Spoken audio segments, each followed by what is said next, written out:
చూస్తున్నారా big boss 8? Yeah చూస్తున్నా bro. ఎలా అనిపిస్తుంది? యా బాగానే అనిపిస్తుంది. ప్రీవియస్ సీజన్ కన్నా ఇది కొంచెం ఇంకా ఎంటర్టైన్మెంట్ ఉంది. మీ ఫేవరెట్ కంటెస్టెంట్ అండి ఎవరు? నబీల్ భయ్య. ఎందుకంటే మా వరంగల్ వాడు కాబట్టి కొంచెం వరంగల్ సపోర్ట్ నబీల్. వరంగల్ అనేనా గేమ్ కూడా బాగా అట్లేం లేదు, వరంగల్ అని ఏం లేదు కానీ గేమ్ కూడా బాగా ఆడుతున్నాడు. అంటే స్టార్టింగ్ నుండి ఇప్పటి వరకు కూడా ఫెయిర్ గేమ్ ఆడుతాడు మనోడు, మంచిగా ఉంటాడు అన్నమాట. నిఖిల్ యష్మి వీళ్ళు ఎలా ఆడుతున్నారు? వాళ్ళు కూడా బాగానే ఆడతారు. మన కొత్తగా అవినాష్ వచ్చింది కదా, అవినాష్ కూడా బాగానే ఆడుతుండు. మేబీ ఛాన్సెస్ అయితే ఎక్కువ అవినాష్ నబిల్. అంటే ఇప్పుడు రోహిణి వీళ్ళు ఉన్నారు, వీళ్ళు ఎలా అనిపిస్తుంది? అందరూ బాగానే ఆడుతారు భయ్య, కానీ కొంచెం ఎట్లా అంటే కొందరు యాక్ట్ చేస్తున్నారు, కొంచెం కన్నింగ్ ఉంటాయి కదా, సో అట్లున్నారు. ఫెయిర్గా ఆడేది మాత్రం నబీల్, అవినాష్, టేస్టీ తేజ, సో ఇట్లా కొందరు వీళ్ళైతే బాగానే ఆడతారు. యాంకర్ విష్ణుప్రియ ఉన్నారు, తన గేమ్ ఎలా అనిపిస్తుంది? ఆమె గేమ్ కన్నా ఎక్కువ వేరే వాళ్ళ పైన కాన్సన్ట్రేట్ చేసడే ఎక్కువ ఉంటుంది, గేమ్ కొంచెం తక్కువ ఉంటుంది. అని పృథ్వీ ఉన్నాడు, పృథ్వీ ఎలా అనిపిస్తుంది? ఓకే బ్రదర్, బాగానే ఉంది. ఈ వీక్ ఎవరు ఎలిమినేట్ అవుతారు అనుకుంటున్నారు? ఈ వీక్ అంటే చెప్పలేం బ్రదర్, ఎవరైనా. అయితే యష్మి ఉంది, పృథ్వీ ఉన్నాడు. మేబీ యష్మి అనుకుంటా బ్రదర్. ఫైనల్గా బిగ్ బాస్ విన్నర్ ఎవరైతే బాగుంటుందని మీరు అనుకుంటున్నారు? విన్నర్ అయితే నబీల్ భయ్య పక్క, ఎందుకంటే మా వరంగల్ వాడు కాబట్టి ఖచ్చితంగా ఆయన విన్నర్ కావాలని కోరుకుంటాను. ఖచ్చితంగా విన్ అవుతాడు నబీల్. రన్నర్ మేబీ అవినాష్ అనుకుంటున్నాను. థ్యాంక్ యూ భయ్య. Thank you bro. మీ పేరు? Anil. Okay, Bigg Boss season 8 ఎలా అనిపిస్తుంది? బాగుంది, ఎంటర్టైన్మెంట్గా ఉంది. అంటే ఈ సీజన్ బాగుందా, ముందు సీజన్స్ బాగుండేవా?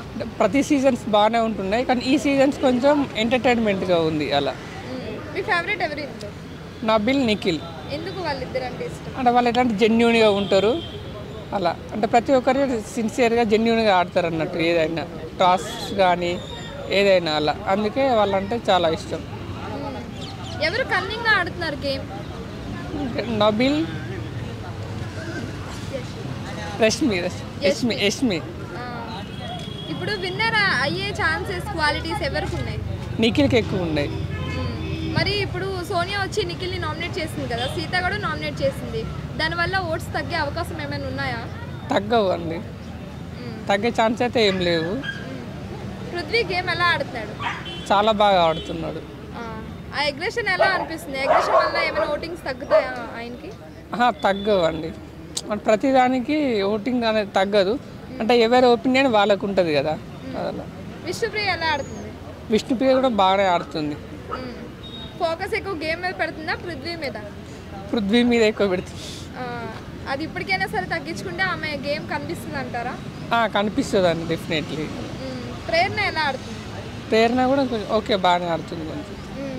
అంటే ఇప్పుడు హౌస్మేట్స్ అందరిలో కల్లా జెన్యూన్ అంటే మీరు ఎవరి పేరు చెప్తారు? జెన్యూన్ అంటే నబిల్. ఓకే, ఎంటర్టైన్మెంట్ ఎవరు బాగా చేస్తున్నారని మీకు అనిపిస్తుంది? రోహిణి, అవినాష్, తేజ, ముగ్గురునా? ముగ్గురు ఓకే. అంటే వీళ్ళు ఏంటంటే రోహిణి వీళ్ళు ఆల్రెడీ జబర్దస్త్లో చేస్తారు, చూస్తాం. వాళ్ళు చాలా ఎంటర్టైన్మెంట్ చేస్తారు. ఇలా కూడా మళ్ళీ ఎంటర్టైన్మెంట్ చేస్తున్నారు. నిన్న విశ్వక్సేన్ వచ్చారు కదా, సో ఆయన రావడం ఆ ఫన్ అదంతా ఎలా అనిపిస్తుంది? చాలా బాగా అనిపించింది. రోహిణి, విశ్వక్సేన్ ఒక స్కిట్ లా చేశారు కదా, అవినాష్ ముగ్గురు, అది ఎలా అనిపించింది? అది చాలా బాగా అనిపించింది. ఈ వీక్ ఎవరు ఎలిమినేట్ అయ్యే ఛాన్సెస్ ఉన్నాయి? ఈ వీక్ యష్మి. పృథ్వీ అయ్యే ఛాన్సెస్ ఏమైనా ఉన్నాయా? లేవు అంటే చూడాలి ఇక. అంటే సింగిల్ ఎలిమినేషన్ అనుకుంటున్నారా, లేదంటే ఈ వీక్ డబుల్ ఎలిమినేషన్ ఉంటుందా? ఎందుకంటే 3 వీక్స్ ఉన్నాయి కదా ఇంకా. సింగిల్ అనుకుంటున్నా. ఫైనల్గా విన్నర్ మెటీరియల్ అంటే మీరు ఎవరి పేరు చెప్తారు?